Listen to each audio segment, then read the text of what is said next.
गजाननं भूतगणादिसेवितं कपित्थजम्बूफलचारुभक्षणम् उमासुतं शोकविनाशकारकं नमामि विघ्नेश्वरपादपङ्कजम्। नमस्कार, मैं कावरी कुमारी, सहायक प्राध्यापक साहित्य, जूथालाल संस्कृत महाविद्यालय, मझौलिया, पश्चिम चंपारण। आज शास्त्री प्रतिष्ठा द्वितीय खंड के छात्रों के लिए साहित्य दर्पण के चतुर्थ परिच्छेद से अत्यंत तिरस्कृत वाच्य ध्वनि काव्य बताने जा रहे हैं। यत्र पुनः स्वार्थ सर्वथा परित्यज्य अर्थांतरे परिणमति तत्र मुख्यार्थ स्यात्यंत तिरस्कृत त्वाद त्यंत तिरस्कृत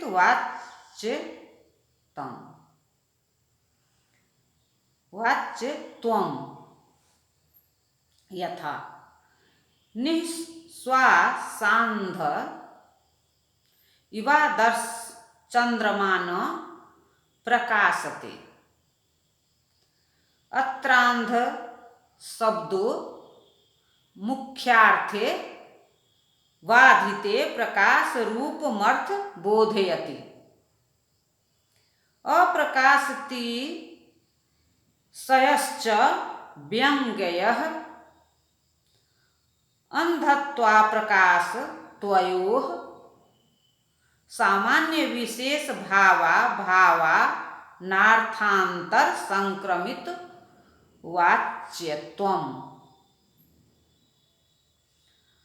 अर्थांतर संक्रमित वाच्य आदि आदि परिभाषिक शब्दों में ध्वनि दार्शनिक आचार्य आनंदवर्धन की काव्य विज्ञान प्रतिभा की झलक मिलती है। अर्थांतर संक्रमित वाच्य ध्वनि एक परिभाषिक शब्द है। यहाँ कर्मधाराय समास भी संभव है। अर्थांतर संक्रमित चासो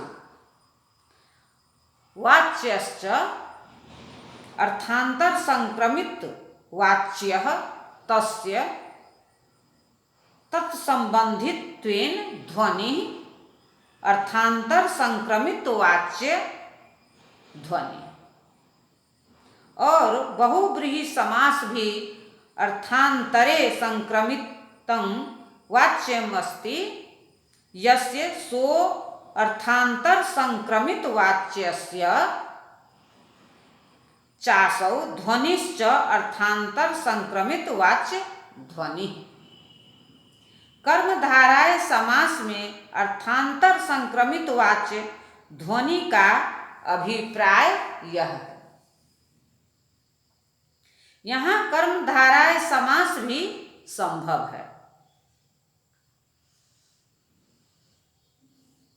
अर्थांतर संक्रमित वाच्य एक प्रकार का अविवक्षित वाच्य हुआ करता है। अविवक्षित वाच्य का अर्थांतर संक्रमित होना उसके रूपांतर परिणत होने के बराबर है। अविवक्षित वाच्य के रूपांतर परिणत होने से यह समझा जाया करता है कि किसी प्रसंग में कोई अर्थवाच्य अपने प्रतिश्रिक स्वरूप में उपपन्न तो अवश्य है, किंतु इतने से ही तब तक उपयुक्त नहीं लगा करता जब तक उसमें उससे संबंध कोई उसका धर्म वैशिष्ट्य न लक्षित हो उठे, जिससे वह एक दूसरे प्रकार का ही अर्थ लगाने लग जाए। जैसे कोई गुम्फन सूत्र गुथे फूलों के कारण एक दूसरे रूप में दिखाई दिया करता है, वैसे ही इस ध्वनि का अभिव्यंजक अभिवक्षित वाच्य भी उन लक्षित धर्मों से संबलित हो जाने के कारण एक दूसरे रूप में ही परिणत सा अर्थांतर संक्रमित प्रतीत हुआ करता है। अब इस प्रकार के वाच्य का व्यंग्य जो अर्थ संदोह है वह अर्थांतर संक्रमित वाच्य ध्वनि है, और ऐसे व्यंग्य से विभूषित रचना अर्थांतर संक्रमित वाच्य ध्वनि काव्य कही जाया करती है। बहुव्रीहि समास में अर्थांतर संक्रमित वाच्य ध्वनि का अभिप्राय इस काव्य रचना का है जिसमें ध्वनि अथवा व्यंग्यार्थ ऐसा हुआ करता है जिसका व्यंजक अर्थ वाच्य अपने एक विशिष्ट स्वरूप लक्ष्य में परिणत प्रतीत हुआ करता है। अनुवाद: अविवक्षित वाच्य ध्वनि काव्य का जो भेद अत्यंत तिरस्कृत वाच्य ध्वनि कहा जाया करता है वह ऐसा हुआ करता है जहाँ व्यंजक रूप से अवस्थित मुख्यार्थ अपने स्वरूप का सर्वथा परित्याग करके अपने से भिन्न किसी अर्थ स्वरूप में परिणत हो जाया करता है। तात्पर्य यह है कि ध्वनि काव्य की अत्यंत तिरस्कृत वाच्यता वहाँ के व्यंजक मुख्यार्थ की सर्वथा अनुपत्ति के कारण वस्तुतः तिरस्कृति एकमात्र लक्ष्यार्थो पस्थापकता है। उदाहरण के लिए महाकवि वाल्मीकि की यह सूक्ति: चांद बिल्कुल नहीं चमक रहा है, ऐसा लग रहा है जैसे आकाश में श्वासोच्छ्वास से अंधा मलिन एक दर्पण टंगा हो। यह सूक्ति अत्यंत तिरस्कृत वाच्य ध्वनि काव्य है क्योंकि वहाँ जो अंध पद प्रयुक्त है वह अपने मुख्यार्थ अर्थात दृष्टि विहीन रूप अर्थ में सर्वथा अनुपन्न है और एकमात्र प्रकाश रहित मलिन अर्थ का ही अवबोधक बन रहा है। यहाँ जो व्यंग्य रूप से विवक्षित अर्थ है वह अप्रकाश मानता मलिनता का आधिक्य है।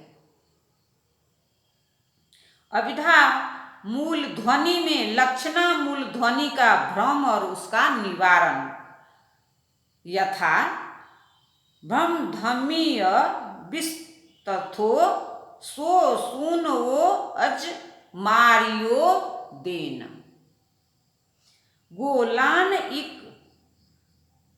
गोलानई कच्छ कुडंगवासिना दरियसी हेन। भ्रम धार्मिक विस्त्रब्ध स्वाद्य मारित अस्तेन गोदा नदी कच्छुकंजवासिना दृप्त सिंहेन। इस उपयुक्त सूक्ति में ध्वनि की अर्थांतर संक्रमित वाच्यता नहीं मानी जा सकती क्योंकि अंधता दृष्टि विहीनता और अप्रकाशमानता मलिनता के अर्थ ऐसे हैं जिसमें सामान्य और विशेष रूपता की परिकल्पना जैसे कि अर्थांतर संक्रमित वाच्य ध्वनि काव्य के प्रसंगों में स्वाभाविक है, असंभव ही है। अत्यंत तिरस्कृत वाच्य ध्वनि में व्यंग्यार्थ का व्यंजक वाच्यार्थ लक्ष्यार्थ के अवबोधक का उपाय मात्र रह जाता है और लक्ष्यार्थ में ही अपना अस्तित्व खो बैठता है। उदाहरण के लिए आदि कवि की निस्वासांध इवादर्श चंद्रमा न प्रकाशते आदि सूक्ति ऐसी है जहाँ चंद्रमा को निस्वासांध आदर्श दर्पण कहने में उसकी असाधारण कांतिहीनता, सर्वथा अनुपयोगिता आदि आदि नाना विध अभिप्राय अभिव्यंग्य हो उठते हैं। इस अभिव्यंग्य अभिप्राय के प्रत्यायन में अंध शब्द का मुख्यार्थ अविवक्षित अथवा अनुपपन्न असंगत तो है ही, साथ सर्वथा तिरस्कृत भी है। अंध इस प्राणी को कहते हैं जिसकी आंखें या तो जन्म से ही नष्ट है या बाद में किसी कारणवश नष्ट हुई है। यहाँ आदर्श अथवा दर्पण को अंधा कहने का क्या अर्थ? यहाँ अंध शब्द का दृष्टि रहित रूप अर्थ सर्वथा अनुपन्न पड़ रहा है और एकमात्र यह अर्थ रख रहा है कि जैसे कोई अंधा व्यक्ति किसी पदार्थ के स्फुटीकरण में असमर्थ हो, वैसे ही दर्पण में मुखादि के प्रतिबिंब को स्पष्टतया झलकाने में असमर्थ हो सकता है। अब यहाँ अंध पद का एकमात्र अर्थ पदार्थ स्फुटीकरण में असमर्थ हो गया और इस अर्थ को लक्षित करने वाला इसका दृष्टि रहित रूप वाच्यार्थ इसके सामने से चुपचाप खिसक निकला। यहाँ आचार्य अभिनव गुप्त की ये परिभाषाएं ध्यान देने योग्य है। अर्थांतर संक्रमित रूपांतर परिणत वाच्य ध्वनि यो अर्थ उपपद्यमानोपि तावतैवानुपयोगात् धर्मांतर संबलन यान्यतामीव गतो लक्ष्यमान आस्ते स रूपांतर परिणतः अर्थांतर संक्रमितः उक्तः। अत्यंत तिरस्कृत वाच्य ध्वनि यस्तनुपपद्येद्यमान उपायता मात्रेणार्थांतर प्रतिपत्तिं कृत्वा पलायत इव स तिरस्कृत इति। अनुवाद: कतिपय ऐसी भी सूक्तियां जैसे कि अरे पुजारी जी महाराज, अब निडर विचरो, आज ही तो गोदावरी के किनारे के कुंज में डेरा जमाए उस भयंकर सिंह ने उस कुत्ते की जान ले ली है, इत्यादि दिखाई पड़ जाती है। जहाँ भ्रमिक विचारों पुजारी महाराज आदि कहने से विचरने आदि की अनुज्ञा प्रतीत हो ही जाती है, किंतु प्रकरण के देखते उटपटांग सी लगने लगती है और अंत में खबरदार इधर न आना आदि उल्टे अर्थ में समाप्त हो जाती है। अब ऐसी सूक्तियों के संबंध में यह संदेश होना स्वाभाविक है कि इन्हें अभिधा मूलक ध्वनि काव्य माना जाए या विपरीत लक्षणा मूलक अत्यंत तिरस्कृत वाच्य ध्वनि काव्य। वस्तुतः बात यह है कि इस प्रकार का संदेह यहाँ निराधार है। निराधार इसलिए क्योंकि ऐसी सूक्तियों में विपरीत लक्षणामूलक अत्यंत तिरस्कृत वाच्य ध्वनि काव्य की संभावना तभी हो सकती है जबकि इसमें पदीपाद्य विधि और निषेध जैसे भ्रम और मां भ्रमे प्रतीत होने के साथ ही साथ निषेध और विधि के अर्थ में बदल जाया करे। किंतु ऐसा होता कहाँ है? यहाँ तो प्रकरण और वक्ता आदि आदि के विशेषताओं के पर्यालोचन के बाद विधि रूप वाच्यार्थ निषेध रूप व्यंग्यार्थ का प्रत्यायक बन जाता है अथवा निषेध रूप वाच्यार्थ विधि रूप व्यंग्यार्थ का अवगमन हो जाता है। इसलिए निष्कर्ष यही निकलता है कि ऐसी सूक्तियां अविधामूलक ध्वनि है, न कि लक्षणामूलक। विपरीत लक्षणामूलक ध्वनि, और तभी तो ऐसा कहा गया है।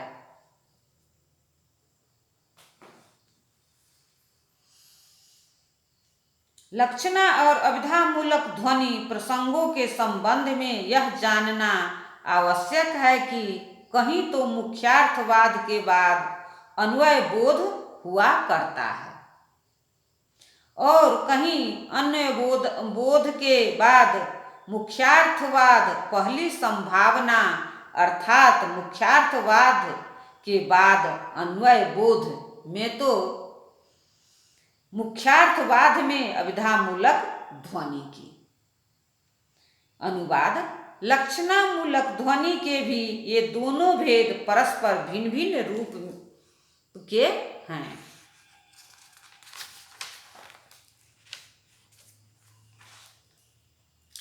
पहले अर्थांतर संक्रमित वाच्य ध्वनि में जो वाच्यार्थ है वह अपने सामान्य स्वरूप को अपने साथ लिए दिए एक विशिष्ट अर्थ में संक्रमण अथवा प्रवेश कर जाता है, न कि तिरोभूत हो जाता है।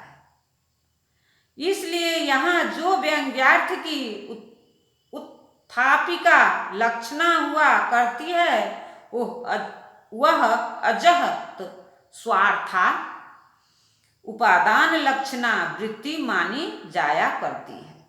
किंतु दूसरे अत्यंत तिरस्कृत वाच्य ध्वनि में वाच्यार्थ ऐसा रहा करता है जिसका स्वरूप सर्वथा अनुपन्न लगने के कारण एकमात्र तिरस्कृत प्रतीत हुआ करता है, जिसके कारण यहाँ व्यंग्यार्थ की उत्थापिका जो लक्षणा रहा करती है उसे जहत स्वार्था लक्षणा वृत्ति कहा करते हैं।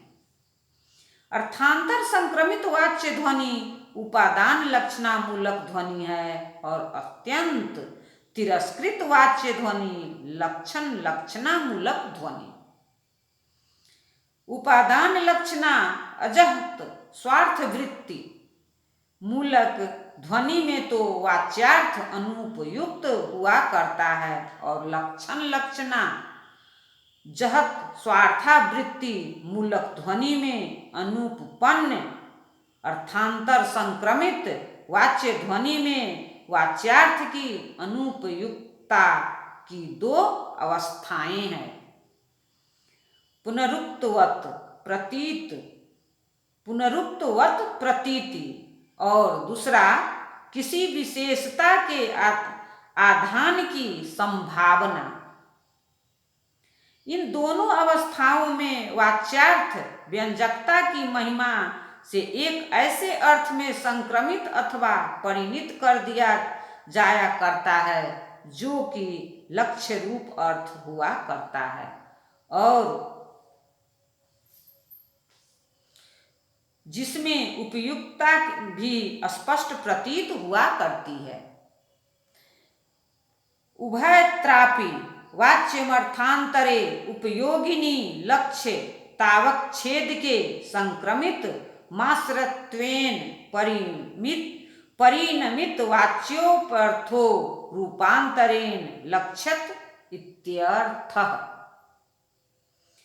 काव्य प्रदीप अर्थ उल्लास, जैसे कि कदली कदली आदि सुक्ति में वाच्यार्थ की जो अनुपयुक्तता है उसमें पुनरुक्तता झलक रही है। और त्वामस्मि वच्मि आदि काव्य प्रकाशो धृत सुक्ति में वाच्यार्थ की जो अनुपयुक्तता है वहाँ अस्मि आदि पदों में किसी विशेषता के आधान की असंभावना दिखाई दे रही है। अत्यंत तिरस्कृत वाच्य ध्वनि की बात दूसरी है। यहाँ उपनिषद वाच्यार्थ स्वयं ही असंगत अथवा अन्वित लगने लगता है और लक्ष्यार्थ का ही एकमात्र उपझलक उपलक्षक रह जाता है। वाच्य मत्यंत तिरस्कृतं न केनापि रूपे नान्य प्रविष्टम काव्य प्रदीप अर्थ उल्लास सदृश संबंध निबंधन किंवा वैपरीत्य संबंध निबंधन लक्षणा में वाच्य की अभिवक्षा वस्तुतः उसकी अत्यंत तिरस्कृति ही है। मुखं विकसित अस्मितं वसित वक्रीं प्रेक्षितं समुच्छलित विभ्रमा गतिरपास्त संस्था मति उरो मुकुलित स्तनं जघन मंसबंधोदधुरं वतेन्दुबदनातनौ तरु निमोद गमो मोदते। धन्यवाद।